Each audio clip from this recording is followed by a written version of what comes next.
great memories of Larry, mostly a sense of humor. Always great wit with jokes. His friendly banter, playing games, like a nickel sandwich if you blocked his play. It had been a while since we had played games with him, but those memories stick with us. I also that he loved to dance. He could sure cut a rug. Our last time to see him dance was at Becca and Andrew's wedding. What a fun day that was. Larry was a very kind man. He always had a smile for you when we greeted him. He loved the Lord and heaven gained a beautiful watch over them. Ted and I are very saddened that we could not be there today to celebrate Larry, but our thoughts are not far away. So, anyway, I just wanted to say I'm going to finally admit that I was spoiled when I was younger, Who's recording? and Somebody record. I went through therapy, and it's because I was Daddy's little girl. And I have so many great memories of my dad. Just things, you know. One of the great memories I had is when I was younger. We lived in Albert Lea, and I came home late, and he chased me around the house because he wanted to spank me. That was really fun. But I mean, even those memories are just. It just brings a chuckle to me now. You know, back then I was scared, but I mean, he is a prankster. You know, even though I got in trouble, I think of that time and it made me the person I am today. You know, how I was raised, and I thank you and Dad for that. But I just want to say, my dad used to always call me Tula. Even at this age, he always called me Tula. And you know how she got the name Tula? Oh, I thought it was from Grandma Miller. Yeah. A train came by, toot toot. No. Got home from the hospital and took him later on the bench and, oh, little of Tula. So it stuck. But my dad called me that throughout my whole life. And during his last days, we were video chatting because of COVID, and you know, time was it was getting to be that time, and he could hardly talk. And the last thing, and I'll cherish this for my whole life, was the last thing he said to me is, "I love you, Tua," and that will forever be in my heart. So, if anybody wants to say anything, tell a story, please feel free to come up here.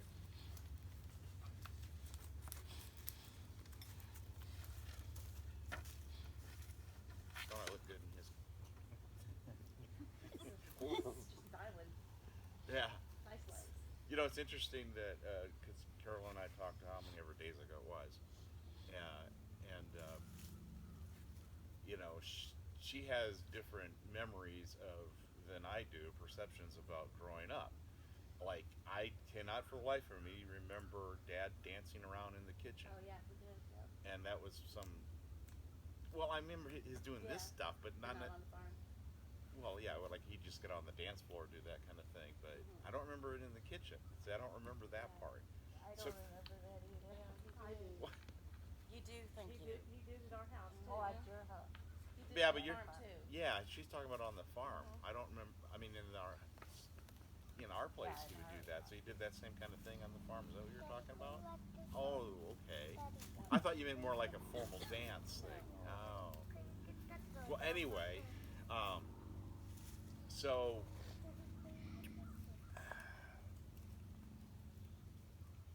that guy there, man, you're the one that tore me up.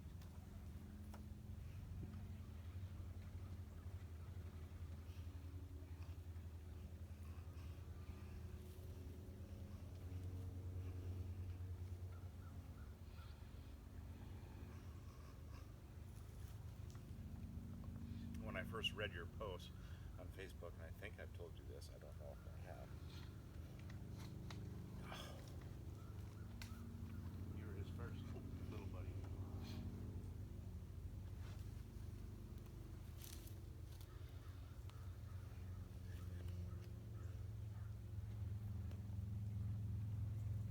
But it's like I could have written that letter too.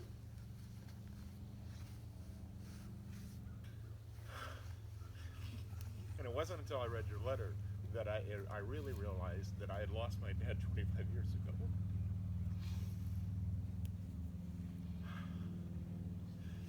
So, there's two sides of that coin. the time before. And that time before, you know, things like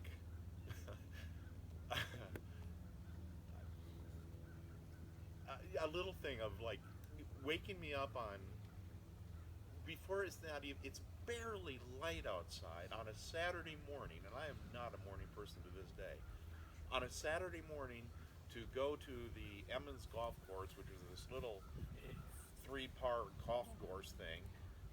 We would get out there before it opened. Nobody was even at the golf course. It was only 9 holes, so we'd golf the 9 holes. By that time, then it would be open, and then we'd go in and pay, and go and maybe do another 9, but most of the time not.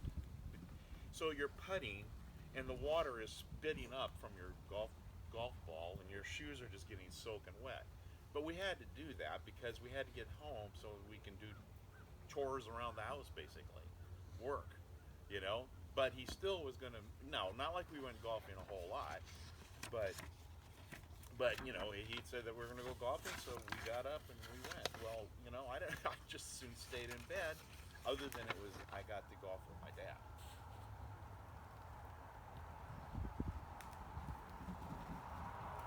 I remember when we used to do that too.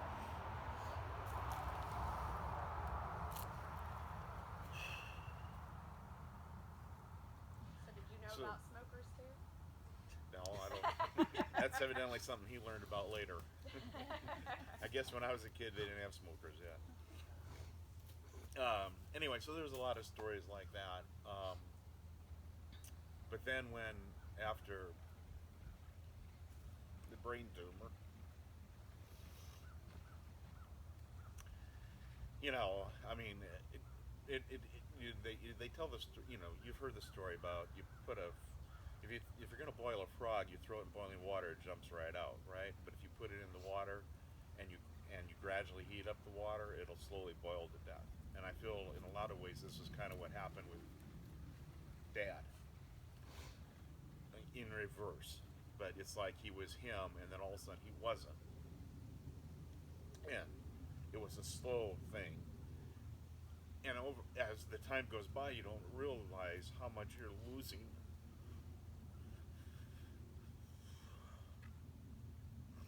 Along the way.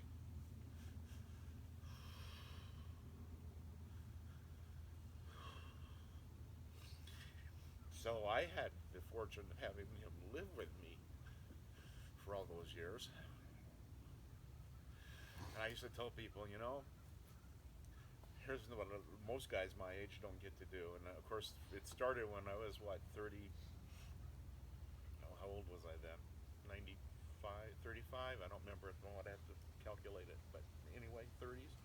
And I'd say, how often does a 30-year-old, or how often does a 40-year-old, or how often does a 50-year-old guy get to have a hug from his dad every day?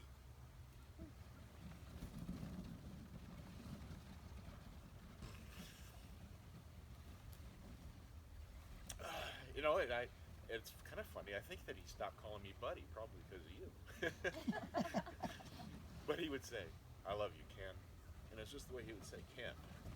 Not Kenny, by the way. And so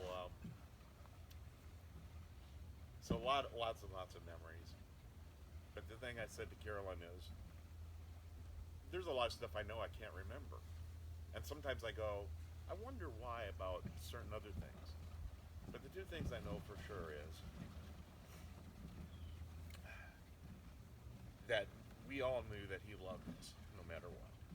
And we also always knew that he would be there for us if we needed him.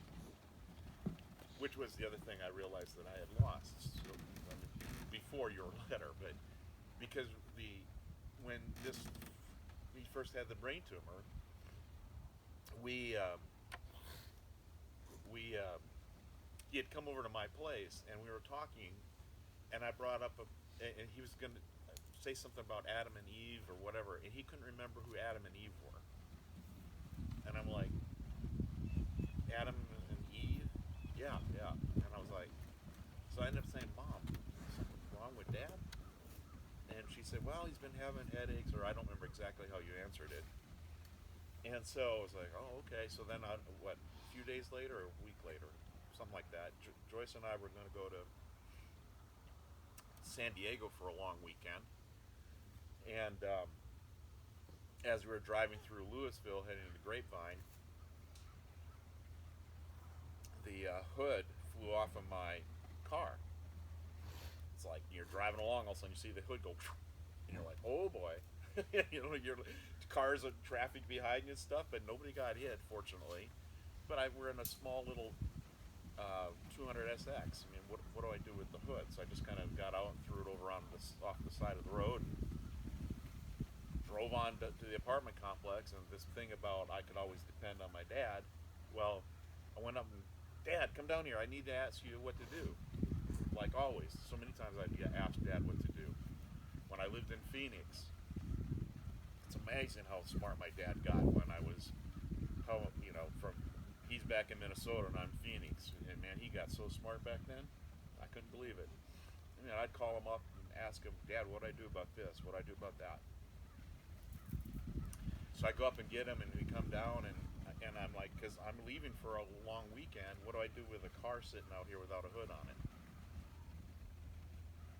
And he couldn't answer me nothing. He was so just not there. And that's when I told Mom, you got to get him to the doctor right away. And of course, we all know what happened is she did on that Friday. Sunday night they called, and that's when I had lost my dad.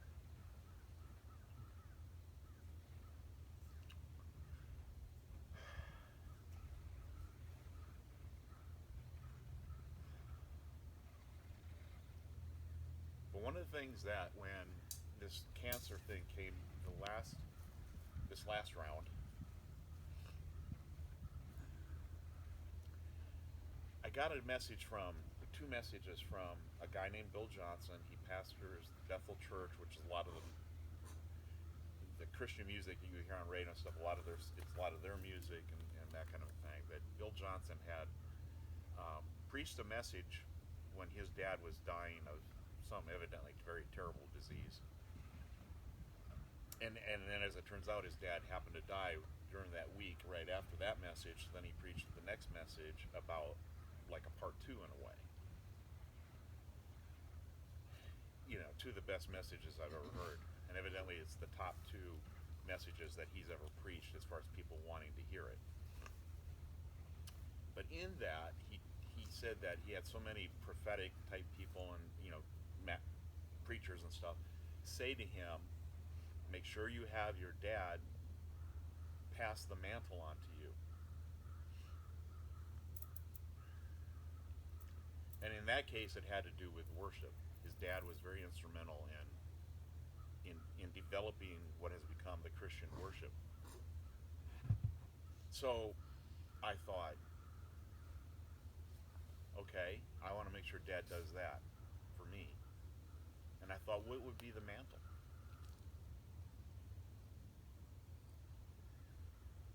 And somewhere along the line, it dawned on me, Sharon and Richard, they have said this many times, that their family knows God, knows Jesus because of Dad. And I've had other family say this too. On my dad's side anyway, he was the first as far as I know.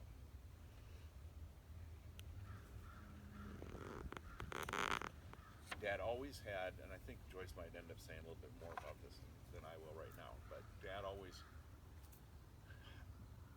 you ask him to pray over the food, and he was always praying. He was always praying for his little Tula and Ryan and Rebecca. And I don't know when your name became Glenn. And we'd go, Chris. Oh, Chris.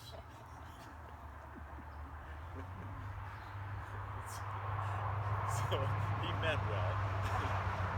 But he was always praying for people for salvation. Other people, just that, God, just in a general sense and stuff. He always was. He always was concerned about people knowing the Lord, and because because he wanted them to know the Lord the way he knew the Lord.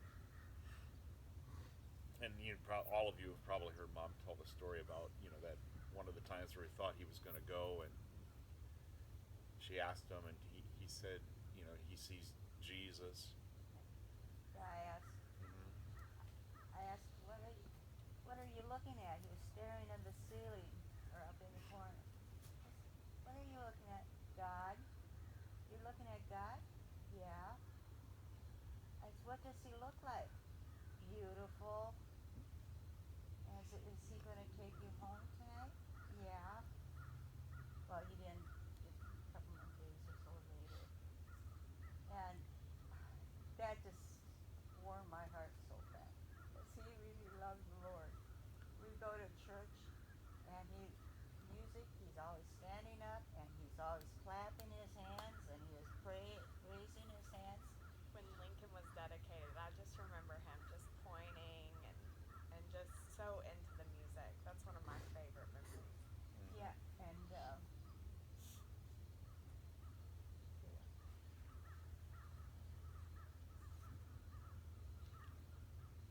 it's saying about him raising hands and stuff. And well, then even like at home, he watched westerns a lot, but then kind of toward the end, he kind of cut down on watching the westerns, and we'd have gospel music on at night or during the day and on at night, and he was always going like this, and then he's praying, then he'd raise his hands again, just like the video. Carolyn took those pictures, and that's kind of what he was doing then. And they weren't movie pictures; they were just pictures, but it just came out that way. So,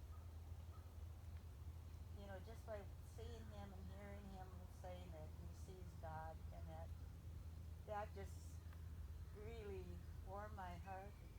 And when he did go, I really didn't feel that sorrow, not like the other people.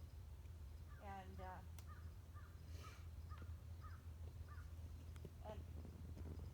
so I didn't. After he'd gone, I still wasn't really sorrowful because I'd been praying that God would take him and get him out of this suffering. And it was just a relief that he got to go to heaven. I knew he got to go to heaven.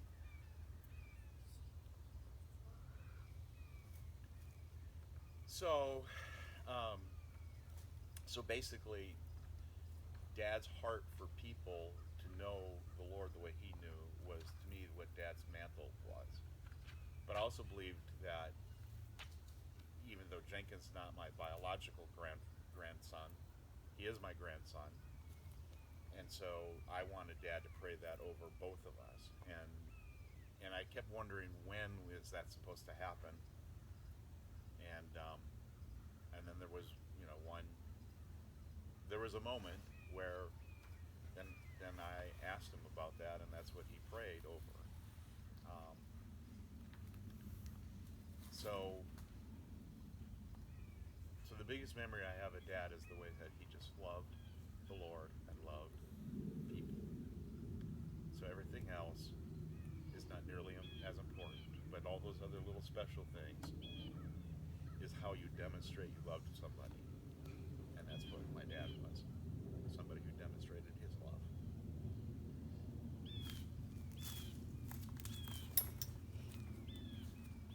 He was a good grandpa while he lasted, and he was a good father while he lasted. And he's been so nice to everyone in his family. Wow.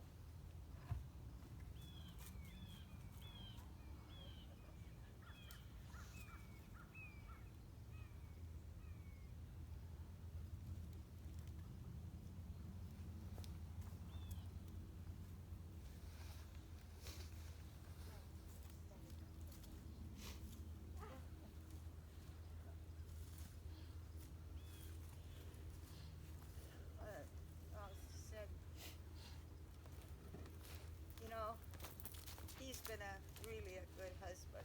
He has loved me unconditionally.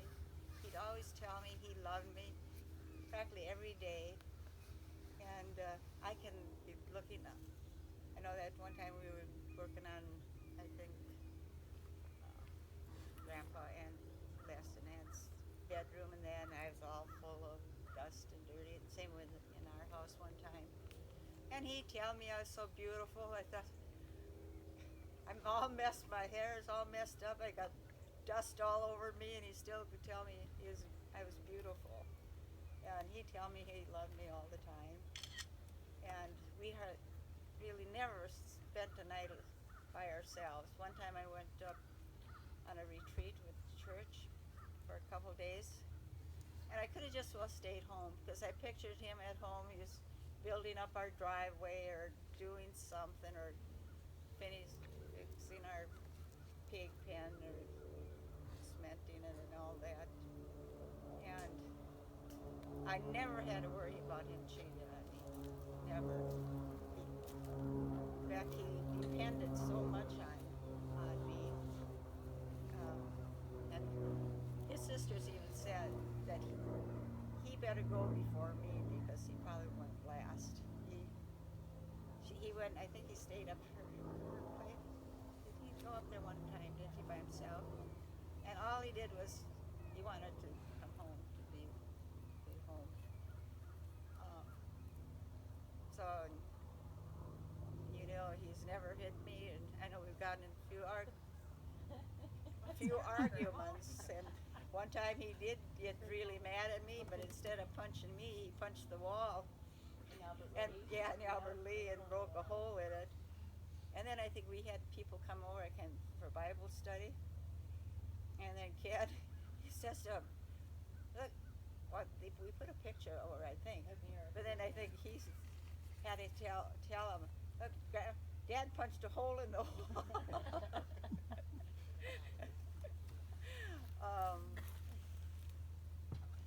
But like, he always cared for people, wanted the best for them. Now, and there, for a while, you know, he come across a little bit stronger than what he really meant. And I think Ken has that some too. He'll come across stronger, and then people get a little irritated with him or something. But you know, he's a good guy.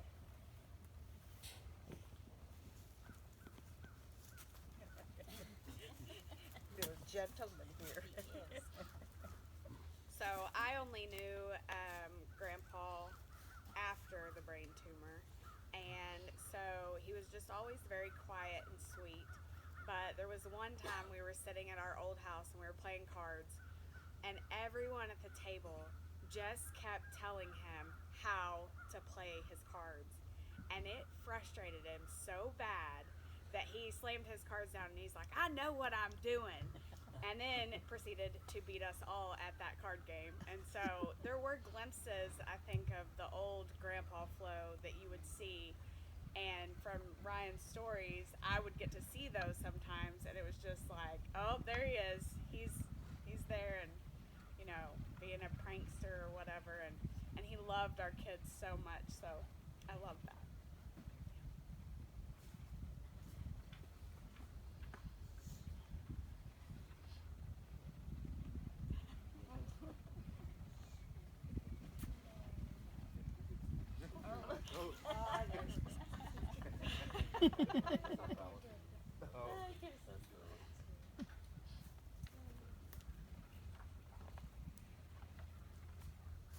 Well, you know, I can say all the same things that everybody else did.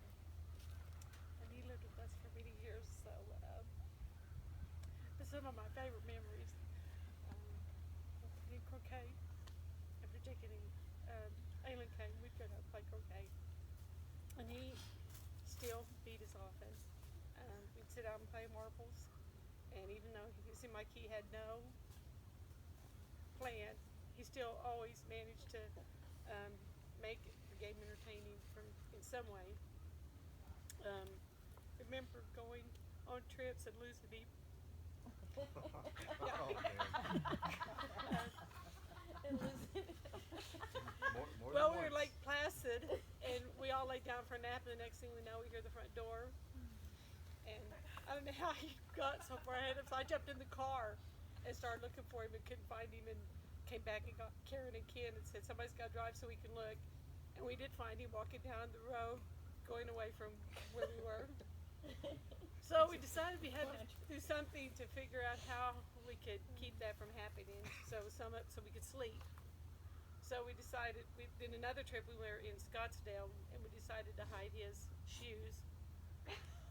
You know, so he gets up in the morning, he's looking everywhere, he can't find his shoes, and I came out and he goes, I cannot find my shoes, where are they? And so I'm helping him look, and I said, where have you looked? So I went and got him, and I put them back where they were supposed to be, and let him find them again. He's going, I looked there, I'm sure I looked there. So we weren't trying to mess with him, but, you know, we were trying to keep him. Then we were in San Antonio and lost him again. On the Riverwalk.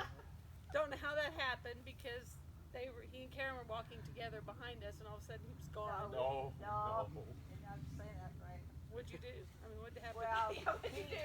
he never walked. He Where'd you never put walked him? beside me. He always was walking a few feet behind me. Oh, okay. 'Cause So you walk so yes. fast. So you should And do. it's kind of like Gaylord and Connie. Gaylord would always walk way ahead of her. You never seen them walk, or hardly ever seen them walking together. So we spent our whole evening on the Riverwalk looking for Larry. And Ken's the one who found him. He was coming over the bridge. No. Wait a second. Not exactly that. Okay, we also had the police looking for him. Yes. But anyway, no, I didn't find him. He found me. Oh, that's right. Yeah, okay, so what was happening is I'm on one side of the Riverwalk, and I see him over on the other side, and he's about to come over the bridge. So I kind of speed up so I can get over there. Well, by that time, he's now gotten to the top where he's going to come down. And he sees me, and he says, where have you been? I've been looking all over for you. Yeah, I said, fault. yeah, I know, Dad, I got lost. That's when we first got together, because I remember Yeah. him getting lost on the Riverwalk. And then, of course, he took the car and went missing for 3 days. That was pretty traumatic for us. While I was in college, you guys Yeah. had to call me, and I was like keeping track online to see where he might have been and following the Yeah, we're map. following by using credit card Credit card, transaction. yeah. Yeah. He was So all down like we the found temple him. or The something. police did not. We found him. Just through a lot of ingenuity, probably. Ryan finding the watching on the credit card. But so we have so many great memories. I remember sitting out on the patio after the brain tumor. I decided it'd be good if he would read, and he wasn't really a huge reader. So I got the Norwegian joke book. We all remember the Norwegian joke book. And we'd sit on the patio, and he'd read them to us his glasses, He's reading. And he'd read a while. Then all of a sudden he'd go, laugh. That's when we knew a joke was coming. So he'd read the joke, and we'd all laugh. And we did this, I don't know, many, many times. And one day I just picked up the joke book, and I looked at it. And of course the jokes were always pro-Norwegian and, negative toward the Swedes. And I picked up the book, and I read the book, and not all the jokes were really that way. He was changing them as he was reading them. So he still had Yeah, it was enough. actually about Norwegians, but he would say, I wish I could remember one of the jokes, and we should have brought the book if we thought of it. But he'd be like, basically the stupid Swede did this. He's always taking it, changing Norwegian to the Swede did it. Yes. See, I'm Yeah. half Norwegian, half Swede, and he's all Norwegian. So you thought you were half stupid? Is that what I just heard? That's what I heard. But we have so many great, great memories of Larry. But it all rings true that he was just a good guy. He loved people. He had a big heart for people. And I was trying to think about what would Larry want to say to us if he could write a letter and give it to us. Yeah, I love you. Quit crying. You're Tell gonna us see all to me quit again. crying. Yeah, so I thought about that, and on my I know phone. He'd say, Do what? so do you like living here? Exactly.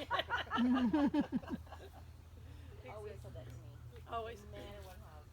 No matter how many times he takes me to that house. So you like living here? So I'm like Karen. One of my best memories is in church. He'd always raise his hands and praise the Lord.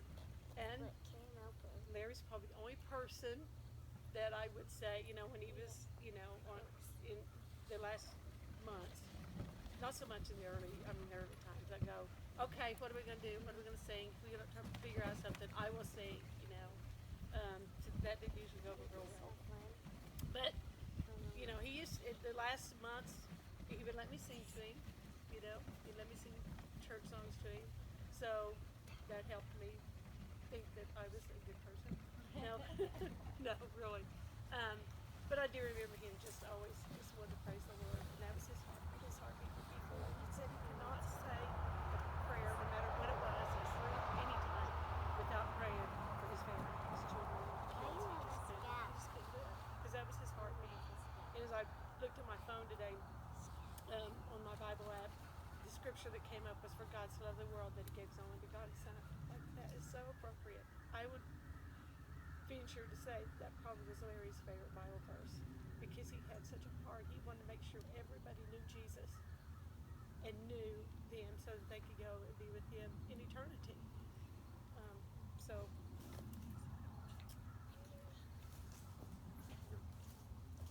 he was a good friend to all of us, and he has been a good friend to everyone that knows Jesus. And he used to be a good uncle to all of us, and he's so nice to like all of Bud, why us. don't you say the prayer that you always say about Grandpa? What do you always ask? Say, Dear Lord, Jesus, I forgot. Grandpa Flo is having A time in heaven, and he might, and tequila too, and Prissy. those are our dogs, by the way, not alcohol. Hope Grandpa Flo's up there having tequila. So I don't have any memories of Grandpa before retirement. But what I do remember is him always saying how much he loved Grandma, and then how she would beat him during his sleep. So you Yeah, see like one that when was you suffocate abusive. over the pillows, that tumor. Yeah. He would always Tell say that. people that night I jumped on his stomach and then cover his Pillow over his face. pillow over his face. And he would always say that like at the table, and then he would always put his hands in his face and pretend like he was crying because she would beat him. And then I just remember him always doing like the thumb trick to me, him cutting off his thumb. And then I just remember like at every holiday we would just be like sitting down, and I would get like a snack or something, and then he'd be like, "What you got there?" Then he'd be like, "Do you want to go get me some?" So whatever. So seeing all those snacks is definitely Grandpa, 100%. But yeah, was always positive. I don't think I ever heard him say anything negative at all. Just always a positive person, and he will be missed. But I know he's up there with my dad now. So Do you remember how he lost the tip of his finger? yeah, the saw. Well, that was grandma. Bit it off. Grandma. His middle Oh finger. yeah, that's what he used to say. didn't he? Yeah, he was. His- Yeah, And his big toe, yeah. grandma bit it off. He would always say that she would beat him, but he still loves her.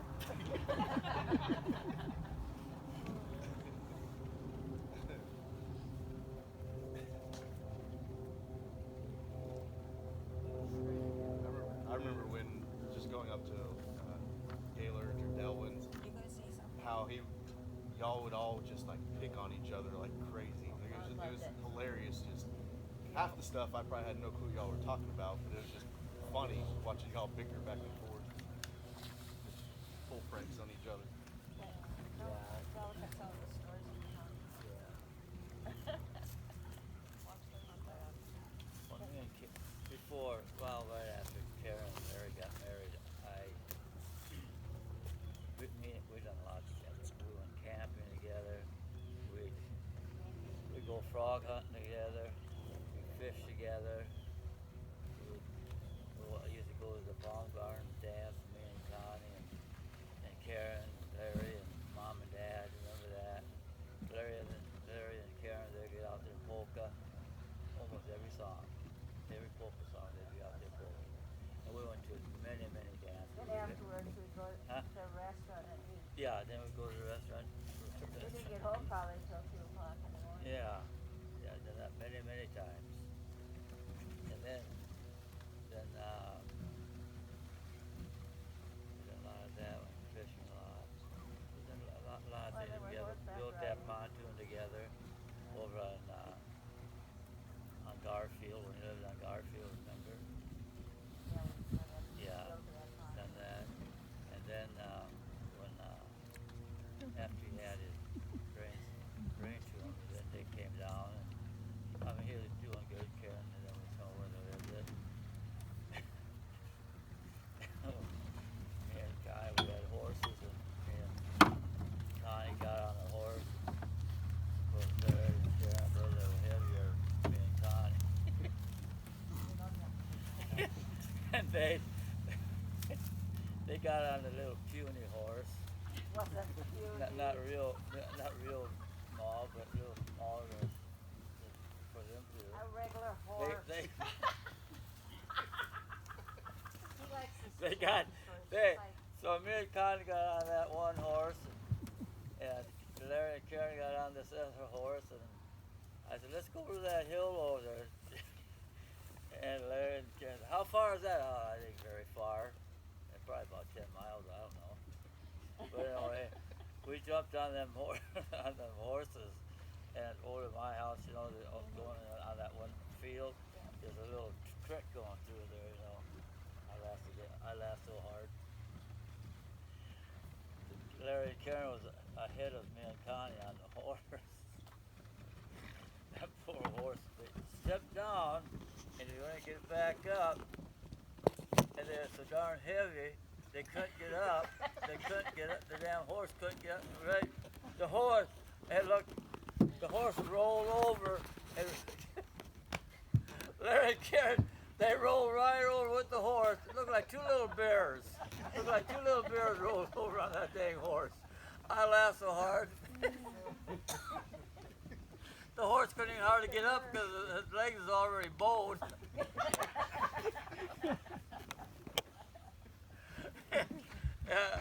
And then that's time was going to go over to neighbor that was going to get that one horse bred because I think it's the one I was riding. I think I can't remember, but we went over there and they were on the two horse. They're both on that horse again. And no, I wasn't on it. where was you at? Yeah, you were. Well, I wasn't on when you were there. No, you Oh, got off. okay. No, I know how it You goes. want me to put my hand over her Yeah, mouth? I know how it goes. She just don't want. Got any duct tape? So I got off the horse and was Connie with then? I can't remember. Yeah. With Connie, we got off our horse and Larry just sat on the saddle with the horse on. Karen got off the horse. It looks like dang fun. The saddle must have been loose on the horse, and he leaned over. God, he went right upside down like this underneath the horse like that. Help! Help! Help! We started laughing. We stood there. He got We very laughed. We laughed so hard. Help! Help! And we had a hiccup time trying to lift him back up on that horse. Then we got him. Why did you guys hurry? Why you take your time? Remember that, Karen? So we got him we got him back up on the horse, and then we got him off the horse, and we tightened up the saddle the way we went. And we done that, and then once I was down here, I got me where I was down over the Kenneth Trace before, with me and Karen sitting in the back there, and I was about 61.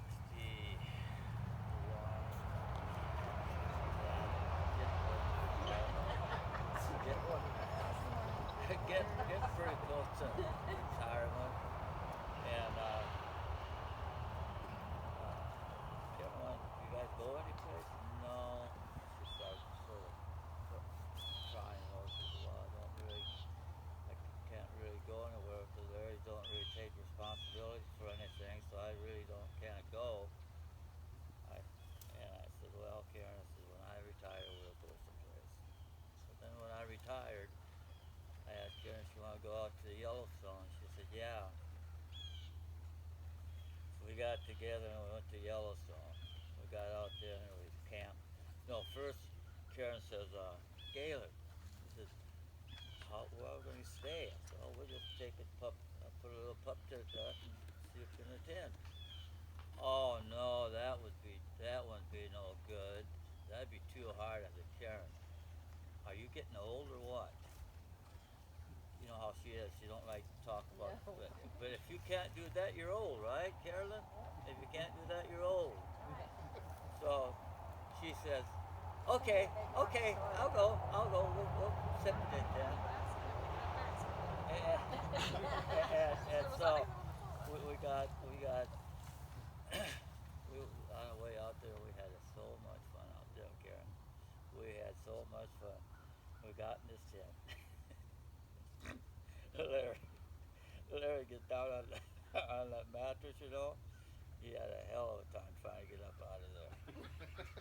he couldn't stand up in there. Yeah, I think we got pictures of it anyway. Yeah, I know we have. So Well, there's a couple times, yeah. one. Yeah, then, so what he did, he couldn't get his pants off. He just rolled out of the tent. He didn't care who was around. Rolled out of the tent to get his pants off. I had so much, I used to have so much fun with Larry. I could get him a-going. And, huh? Y'all used to always tease each other, you and Down and Oh Dad, my about gosh. it. It was so fun. Yeah. I had a lot of fun with your dad. And I mean, we done a lot of stuff together, a lot of stuff. And I really appreciated me when he got in, like Madison, you know, little girl. And she'd have so much with Larry. She had so much fun. She'd tease Larry. Larry would tease her. He Larry fit. became her best friend. Oh yeah. Oh yeah. Larry She was her just best waited friend. till he And, come up to. and when he passed, she felt pretty bad about it, you know. But I think about that a lot of times. I said we had so much fun together through all our lives. Like I know Larry, I know a lot way before you guys, you know, and with you that, you know, we done so much together when right after they got married. Well, after they got married, they got married October 14th, 61. November 14th, 61, I went in the service. And then when I got out, and then they had this little shit running around. I don't know who he he was sort of a pain in the ass, you know. He always wanted and he never changed. Am I right, Ryan?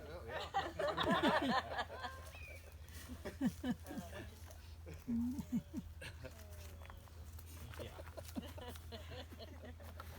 All right. Spread his ashes. Horribly. You want,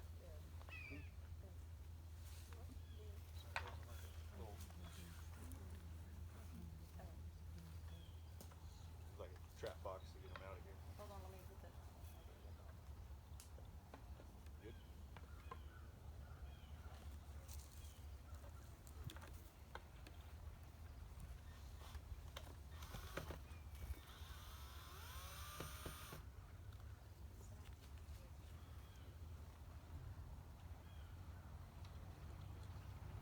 We're putting all of them. Right. Graham, I thought you got a cremated.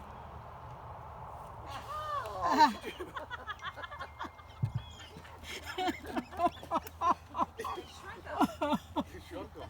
Oh. All right.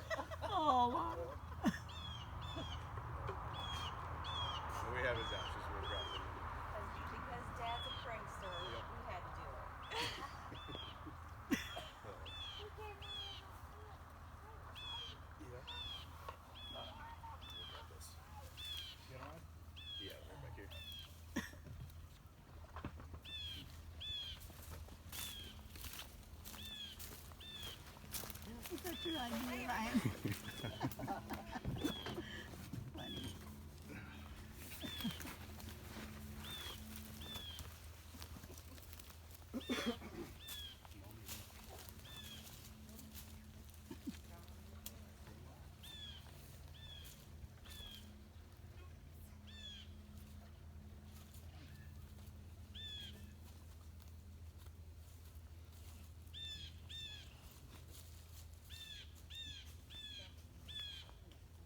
Absolutely. We'll put them in the little hole here, and then I'll move the rock that goes over them.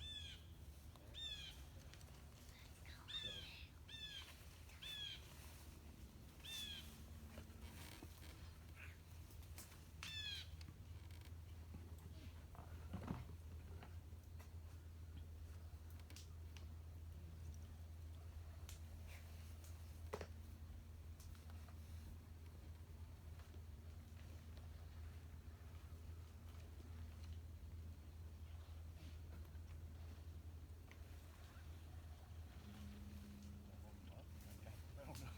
Here's Grandpa.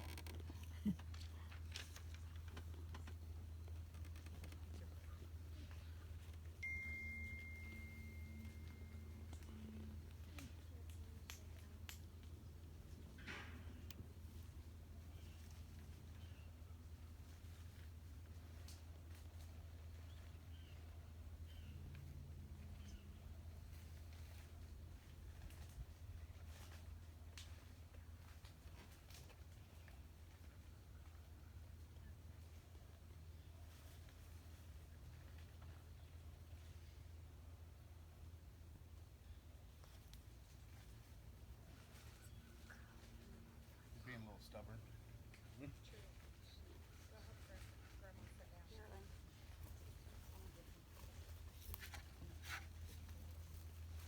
Oh, okay. No, I can sit down here.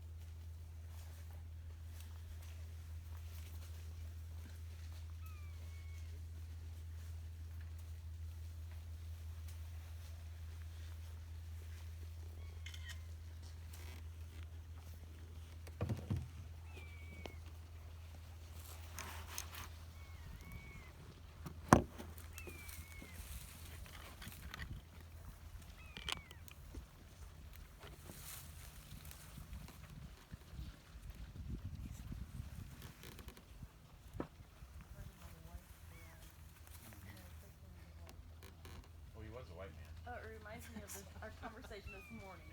Go ahead, Ryan. So Tatum saw the he's white. Like, I was like, well, facially, well, he was white, and if you're different skin color, then you're a different color. You're brown or dark? Brown. Or, no. Oh no, I definitely did not hear No, that he was conversation in the, this morning. she was, it was, I think it was me. Oh. I wasn't looking going for it. I was just gonna say maybe it's actually a bag of cocaine, but we're just bearing a lot of blow right now, guys. That's all that's happening. I think there's a movie where somebody was snorting. Oh. Yeah, isn't there? I think so. That sounds familiar. Oh my god.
Now, if that's moved tomorrow, it'll be a little weird.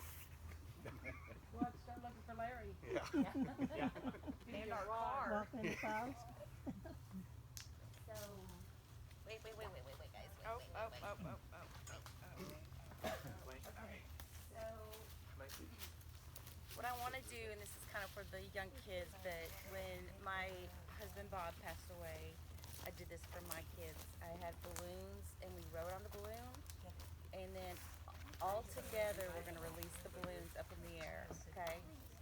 But first I want to say something, is that when I was younger, I don't really know if it's really called a poem, but I'm going to say it's a poem. My dad used to say this poem, and I wanted him to teach it to me, and so he taught it to me because it was so stupid and silly, right?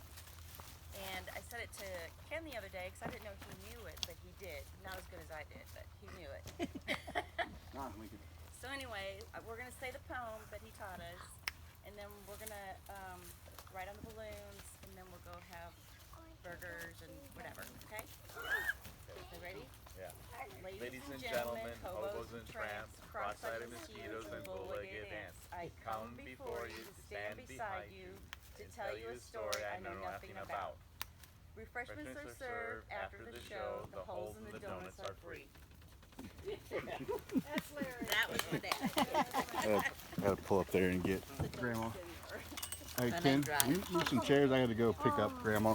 you know there's a show right in front of you. Yeah, don't I'll you? have to go around. Aylin, Hold that for a second.